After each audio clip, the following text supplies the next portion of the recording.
नमस्कार, बहुत स्वागत है आपका खबर हलचल न्यूज में। मैं हूं विकास वीर यादव और आज हमारे साथ समाजवादी पार्टी के पिछड़ा वर्ग प्रकोष्ठ के पूर्व प्रदेश अध्यक्ष श्रीमान लौटन राम निषाद जी हैं। हम उनसे वार्ता करेंगे। निषाद जी, बहुत बहुत स्वागत है आपका हमारे चैनल पर। धन्यवाद खबर चैनल को, और इस चैनल के जो भी व्यूअर हैं मैं उनसे आग्रह करूंगा सब्सक्राइब करके, शेयर करके जनता तक जो है कि सच की आवाज को पहुंचा करके जी, सही बात से अवगत कराने में मदद करें। चूंकि 2027 का चुनाव नज़दीक है, 2027 का चुनाव आने वाला है। समाजवादी पार्टी ने एक बड़ी जिम्मेदारी दी थी आपको, एक बड़ी जिम्मेदारी पे आप काम कर रहे हैं। तो क्या रणनीति है पार्टी की, क्या रणनीति है आप लोगों की, कार्यकर्ताओं की, नेताओं की? किस प्रकार जनता के बीच में जाएंगे, किस प्रकार अपने राष्ट्रीय अध्यक्ष जी के हाथों को मजबूत करेंगे? क्या रणनीति निषाद जी?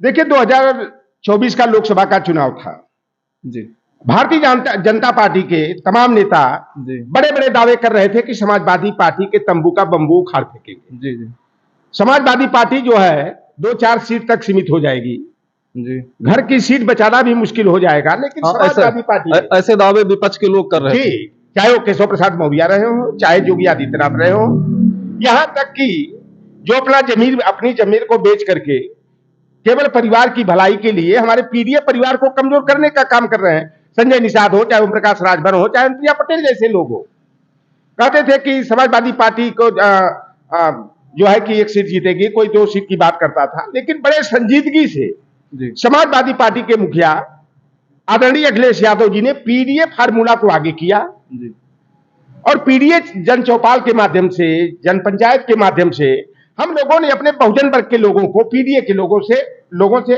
जो टैग हमारी पार्टी को लगा था यादव और मुसलमान का, उस टैग से आगे बढ़ करके, चाहे वो निषाद समाज का व्यक्ति हो, चाहे राजभर हो, चाहे चौहान हो, चाहे लोधी समाज का हो, चाहे काशी कुशवाहा, लोहार पारसुनाथ, तेली तमोली बरईबारी आदि समाज के लोग हो, सारे लोगों को हम लोगों ने जोड़ने का, सहेजने का काम किया पीडीए के तहत। और जिसका परिणाम हुआ कि लोकसभा का चुनाव हुआ। देखे होंगे तमाम लोग, हमारी समाजवादी पार्टी के लोग भी बड़े सदमे के शिकार हो गए थे जब वो गोदी मीडिया वाले जो है वो क्या बोलते हैं, एग्जिट पोल जब दिखाए, एग्जिट पोल में समाजवादी पार्टी को कोई 3 सीट दिखा रहा था जी, कोई 4 सीट दिखा रहा था, लेकिन हम जमीन पर चले थे।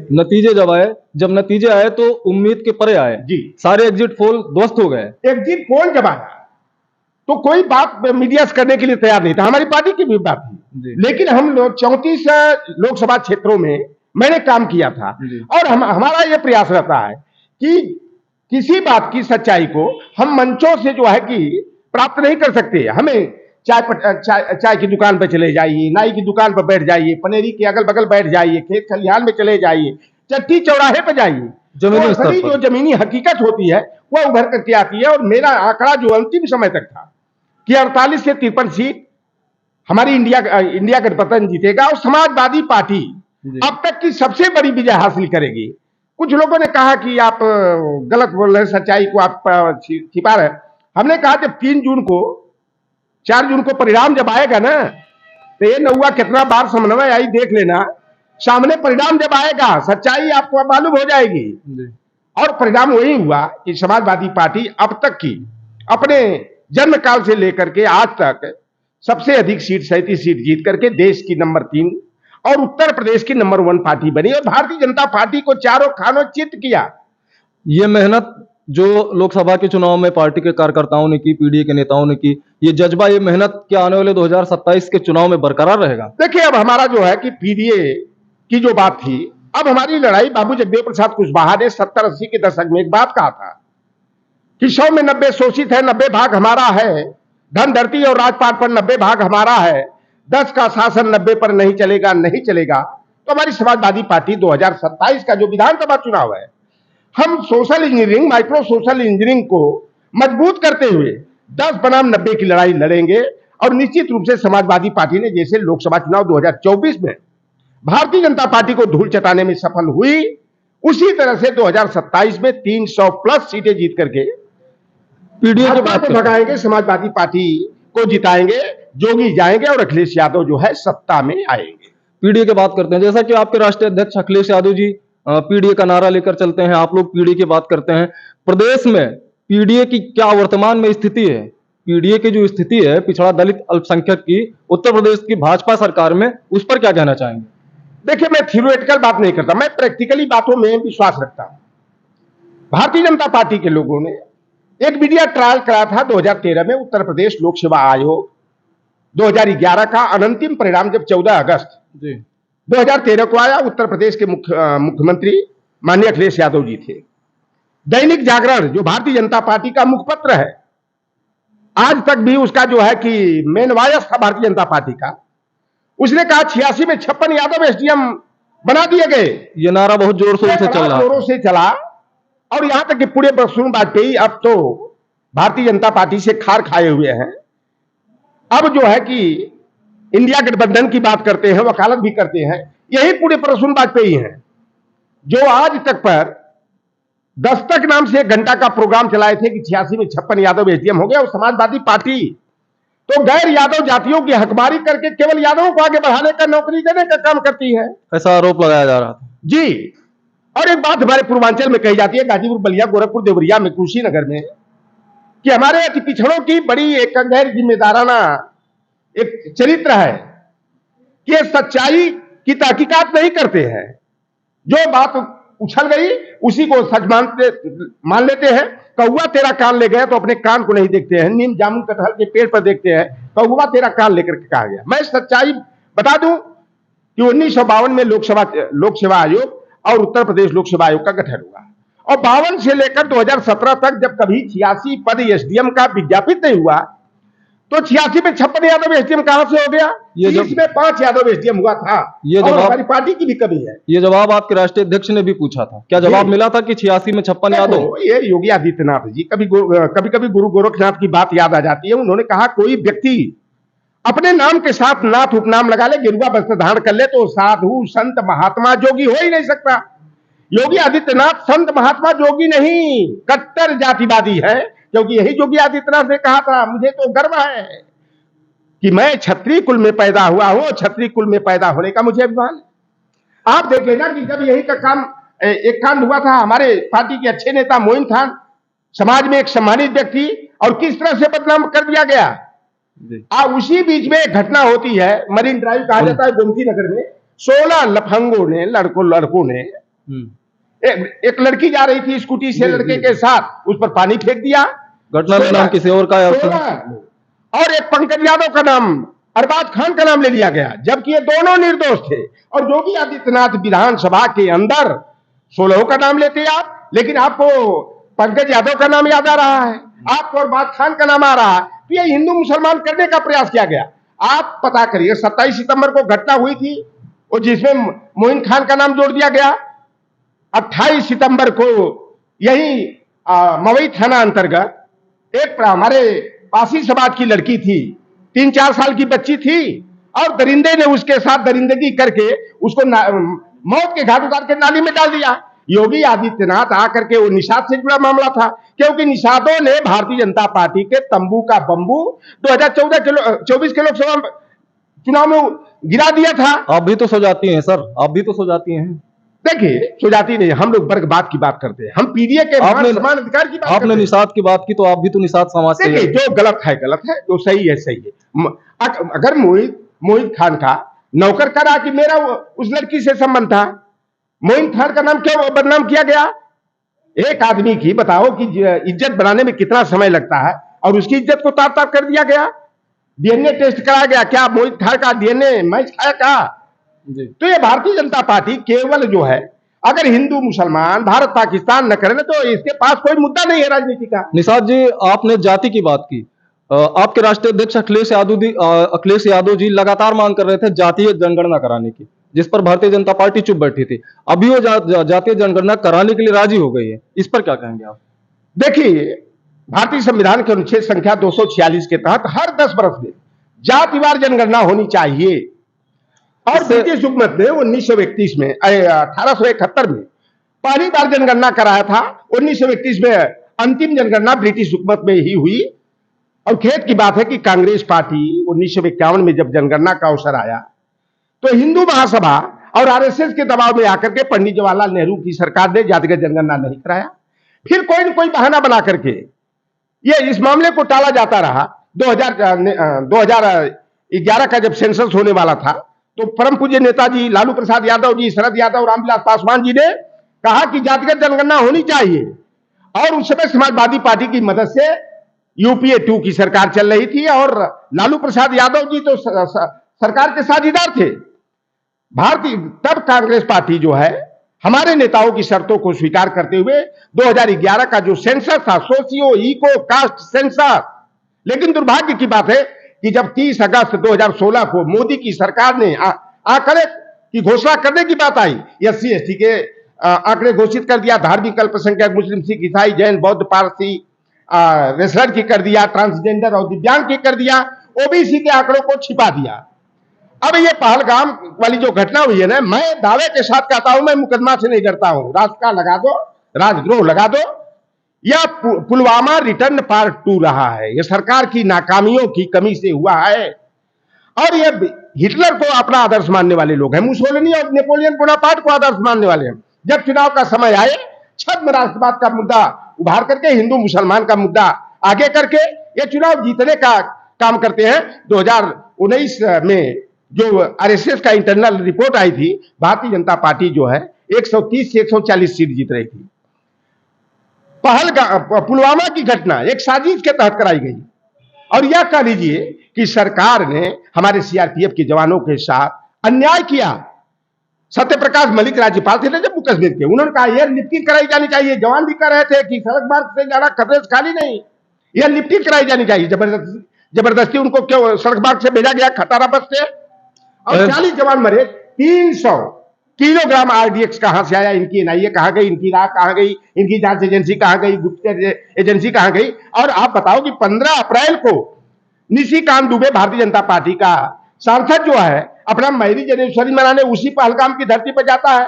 चाक चौबंद आर्मी और पुलिस की व्यवस्था की जाती है।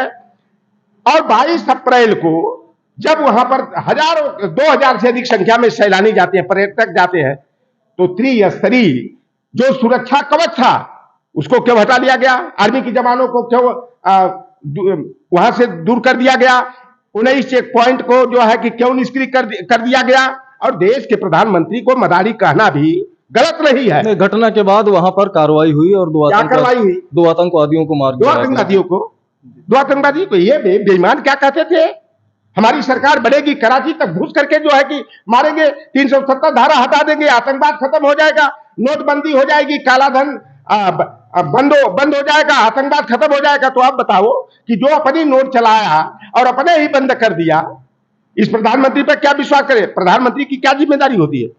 हम भी चौकीदार नाटकबाजी करते हो, तांडव करते हो। नहीं, उनका कहना था कि नोटबंदी से भ्रष्टाचार पे अंकुश लगेगा। लग गया भ्रष्टाचार पे अंकुश। चले जाओ तहसील में, चले जाओ ब्लॉक में, आप चले जाओ, एक काम बिना पैसे का करा कर आज लोगे, मैं गुलामी लिखा लूंगा। चले जाओ किसी हॉस्पिटल में, भ्रष्टाचार चरम पर, गुंडागर्दी चरम पर, अपराधी मस्त है, पुलिस पस्त है। उत्तर प्रदेश के मुखिया योगी आदित्यनाथ जी कहते हैं कि हमने भ्रष्टाचार पे अंकुश लगा दिया है, अपराध मुक्त हो गया है प्रदेश, अपराधी प्रदेश छोड़कर भाग गए हैं, अपराध रह ही नहीं गया है। आप कैसे कह रहे हैं इस बात? अच्छा ये बताओ, केवल यादव मुसलमान अपराधी होता है? जो सूचिया अरशद भाई और के जब इनकाउंटर हुआ था, तो उस समय जो है कि इन्होंने एक सूची जारी किया था। उस समय जो है कि दर्जनों जो है सिंह उपनामधारी थे। कितने लोगों की प्रॉपर्टी सीज हो गई, कितने लोगों के घर पर बुलडोजर चल गया, कितने लोगों का इनकाउंटर हो गया। वो सूची क्राइम रिकॉर्ड के अनुसार जारी की गई होगी कि जो अपराधी है वो अपराधी। आप नहीं देखे हो? मैंने देखा, भारत में अपराधियों की सूची जारी की गई सरकार द्वारा, तो क्राइम रिकॉर्ड के अनुसार जारी। एनसीआरबी की रिपोर्ट नहीं देखे हो क्या? 2 महीना पहले, 1.5 महीना हुआ है ना, कि उत्तर प्रदेश अपराध में नंबर 1, गुजरात अपराध में नंबर 1, बेटियों के साथ बलात्कार और उठाईगिरी में उत्तर प्रदेश नंबर 1। अच्छा, पहलगाम की आपने बात की, एक सवाल और पूछेंगे आपसे। एक मध्य प्रदेश के मंत्री हैं शाह जी कोई भी जैसा आकर के, उनका एक कोई टिप्पणी थी कर्नल सूफिया पर, उस पर क्या कहेंगे आप? हमें गर्व है, कभी गर्व हुआ था, हमारे ही गाजीपुर जनपद के रहने वाले हमारे पड़ोसी वीर अब्दुल हमीद ने हम भारतीयों का सीना चौड़ा कर दिया था। आज हमारी बेटी सोफिया कुरैशी, उसने क्या धर्म, उसको धर्म के दायरे में आप सीमित करोगे कि भारतीयता के दायरे में करोगे? हमारे सेना का गौरव बढ़ाने का काम किया, भारतीयों का सर ऊंचा करने का काम किया, चाहे सोफिया कुरैशी। वो एक फिल्म में कल देखा, फूले 1848 की बात याद आ गई कि उस समय जो है उस्मान शेख की बहन फातिमा शेख के रूप में आज की सोफिया कुरैशी दिखाई दे रही है। वहीं पर राष्ट्रमाता सावित्रीबाई फूले की प्रतिरूप में एक दलित चमार की बेटी विंग कमांडर व्योमिका सिंह दिखाई दे रही। दोनों बेटियों ने जो सिंदूर ऑपरेशन हुआ, ये बेटियों ने कमाल किया। मनुपुत्रिया कहां चली गई? फोटो वायरल हो रही। मनुपुत्रिया कहां चली गई? ब्रिजेश पाठक के बिरादरी वाले कहां चले गए? कहां चले गए योगी आदित्यनाथ के बिरादरी वाले? और ये नेकर टीम वाले कहां चले गए? अरे 1925 से ये तो एक्सरसाइज कर रहे हैं ना, तो इनको सेना पर क्यों नहीं चले गए? बजरंग दल वाले, विश्व हिंदू परिषद वाले क्यों नहीं चले गए? आरएसएस वाले क्यों नहीं चले गए? और हुआ इतनी शर्मिंदगी, इतनी बेहूदगीपूर्ण बातें, नीचतापूर्ण बातें। जिस बेटी ने अपनी जान जोखिम में डाल करके सिंदूर ऑपरेशन किया, देश का आन बान शान मान बढ़ाने का काम किया, और वो कह रहा है कि आतंकवादियों की बहन ने जो है कि उन पर काल ढाया। वो आतंकवादियों की बहन है कि भारतीयों की बहन है? अरे ये प्रज्ञा सिंह ठाकुर आरएसएस की कार्यकर्ता थी। जो एक कांड हुआ था, आप मालेगांव का कांड सुने होंगे। सबसे बड़ा अगर कोई आतंकवादी होता है तो आरएसएस का संगठन आतंकवादी होता है, जो धर्म के नाम पर नहीं, जाति के नाम पर नफरत पैदा करने का, लड़ाने का काम करता है। ये तो चाहते हैं कि हिंदू अधिक से अधिक मरे, ये मुसलमान को नहीं मरना है। ये चाहते हैं कि हिंदू मरे ताकि हम मुसलमानों को कटघरे में खड़ा करके हम अपनी राजनीतिक रोटियां सेके। हमें तो देश के प्रधानमंत्री जो अपने को चौकीदार कहते थे, अपने को जो है कहते थे 56 इंच के सीना वाला, अरे इनका सीना कहां चला गया? आज अमेरिका हस्तक्षेप करके भारत की नाक काट दिया है। पहले घोषणा सीज फायर का किसने किया? मोदी ने नहीं किया, वह करता है अमेरिका, जिसने पहले टिप पे 101 हमारे भारतीय नागरिकों को जो है हाथ में हथकड़ी, पांव में बेड़िया बांध कर अमृतसर के एयरपोर्ट पर उतारा। दूसरे दिन 40 जो है भारतीय नागरिकों को गुलामों की तरह जो है अमृतसर में उतारा, और 43 जवानों को जो है अहमदाबाद के एयरपोर्ट पर हाथ में हथकड़ी, पांव में बेड़िया, कहते हो नमस्ते ट्रंप कार्ड खेलते हो। अरे इसने तो ऐसा तमाचा मारा, कहा कि क्या चाहते हो, थू कराना चाहते हो अपना? मोदी को डांट डपट करके सीज फायर की घोषणा करता है। बताओ अमेरिका करेगा? अरे भाई अटल बिहारी वाजपेयी जी आज नहीं है, उन्होंने भी निर्णय लिया था जब कारगिल का युद्ध चल रहा था, अमेरिका मध्यस्थता करना चाह रहा था। उन्होंने कहा कि कतई नहीं, जब तक पाकिस्तान के कब्जे में भारत की धरती है और वह धरती जब तक मुक्त नहीं होती, हम कोई जो है वार्ता करने को तैयार नहीं है। 1971 का युद्ध हुआ, इंदिरा गांधी जी ने साड़ी पहनने वाली थी ना। अब तो हमको यही बात आती है कि ये सूट पहनने की जरूरत नहीं है, मोदी जी को जो है साड़ी पहन लेना चाहिए। इंदिरा गांधी ने साड़ी पहन करके कूटनीति के तहत पूर्वी पाकिस्तान और पश्चिमी पाकिस्तान का 2 भाग करने का काम किया। मैं मोदी को जानता कि 56 इंच का सीना है, इन्होंने सैन्य शक्ति का मान बढ़ाने का काम किया है। जब बलूचिस्तान को अलग करा देते, स्वतंत्र करा देते, पाकिस्तान के 2 टुकड़े करा देते, तब मानता कि इनका 56 इंच का सीना है। और ये तो ट्रंप ने जो है भारत को जो है नीचा दिखाने का काम किया। पहले वो सीज फायर का घोषणा करता है, फिर पाकिस्तान का प्रधानमंत्री सीज फायर का करता है। मोदी जी बाद में राष्ट्र के नाम संदेश देते हो। अरे कौन सा संदेश दे रहे हो? अरे आप तो उसी दिन लगा कि आप देश के साथ गद्दारी कर रहे हो जब पहलगाम में 26 हमारे भारतीय नागरिक मारे गए। आपको वहां जाकर पहलगाम में प्रेस कॉन्फ्रेंस करनी चाहिए थी। पाकिस्तान के खिलाफ जो भी निर्णय लेना था, करार तोड़ना था, आप जाकर वहां करते, नहीं वहां जाते, दिल्ली में आप प्रेस कॉन्फ्रेंस करते। लेकिन आपदा में भी अवसर की तलाश करते हो। आप जाते हो पलटू राम के साथ बिहार में चुनावी रैली, क्योंकि इनका मकसद एकमात्र है बिहार और बंगाल का चुनाव जीतना। और ये जाकर बिहार में चले गए, निठल्लापन का परिचय दिए। और भारतीय जनता पार्टी वालों से मैं पूछना चाहता हूं कि कल से ये 1 हफ्ते का कि 10 दिन का जो है ये तिरंगा सम्मान यात्रा निकाल रहे हैं। अरे तुम्हें तो डूब मरना चाहिए चुल्लू भर पानी में, जिस तिरंगे का तूने अपमान किया। तिरंगा यात्रा तो पूरे देश में निकल रही है। भैया आरएसएस के कार्यालय पर 52 बरस तक तिरंगा नहीं फहरा, और यही आरएसएस वाले हैं जो भाजपा का मातृ संगठन है। तिरंगे झंडे को पैरों से कुचलने का काम किया था, अपमानित करने का काम किया था। आज कौन सी चीज जंग जीत लिए भाई? आप थू थू करा दिए पूरे भारत का।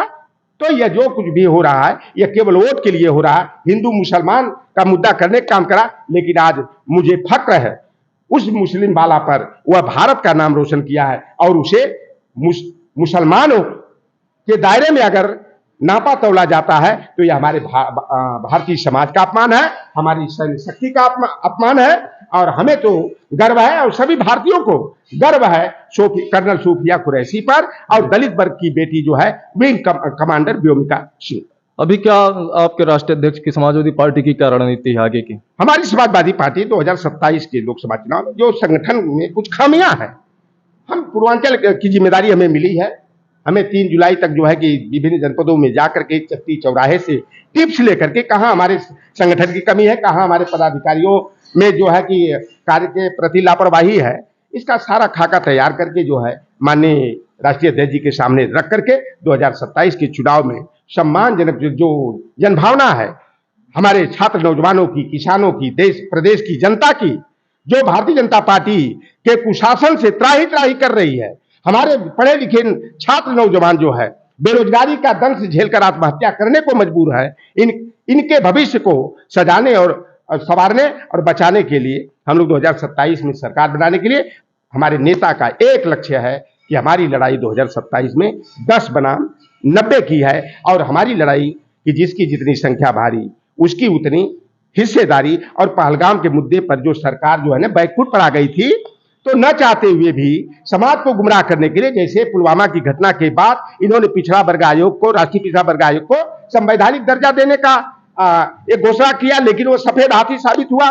पहलगाम पर जो बैकफुट पर यह सरकार आ गई भाजपा की ना, तो इन्होंने जातिगत जनगणना जो हमारा मुद्दा रहा, अखिलेश यादव का मुद्दा रहा, इंडिया गठबंधन का मुद्दा रहा, समाजवादी विचारधारा वाली पार्टियों का मुद्दा रहा, तो ये राजनीतिक लाभ के लिए और डैमेज कंट्रोल के लिए इन्होंने जातिगत जनगणना के कराने का निर्णय लिया है। लेकिन हमें विश्वास नहीं है कि यह जो है कि 2029 के लोकसभा चुनाव तक इसी तरह लटकाए रहेंगे, झांसा दिखाते रहेंगे। क्योंकि एक बात हमारे गांव घर में कही जाती है कि अगर दूध की रखवाली बिल्ली को अगर कोई सौंपता है तो उससे बड़ा कोई मूर्ख नहीं। मेमना की रखवाली अगर जंगली कुत्ते को कोई सौंपता है तो उससे बड़ा मूर्ख नहीं। तो मंडल कमीशन यानी पिछड़ा वर्ग आरक्षण विरोधी भारतीय जनता पार्टी, जिसने मंडल के विरोध में अयोध्या का मुद्दा उभार करके लाल कृष्ण आडवाणी को राम रथ यात्रा पर कमंडल थमाकर निकाल दिया, इससे जो है कि हम जातिगत जनगणना यह ईमानदारी से कराए हमें संदेह है। क्योंकि इसकी पार्टी का साझेदार चिराग पासवान है, जिसकी माताजी की शादी 83 में हुई और उसकी पैदाइश जो है कि 1982 में हुई, साल भर पहले ही हो गई पैदाइश।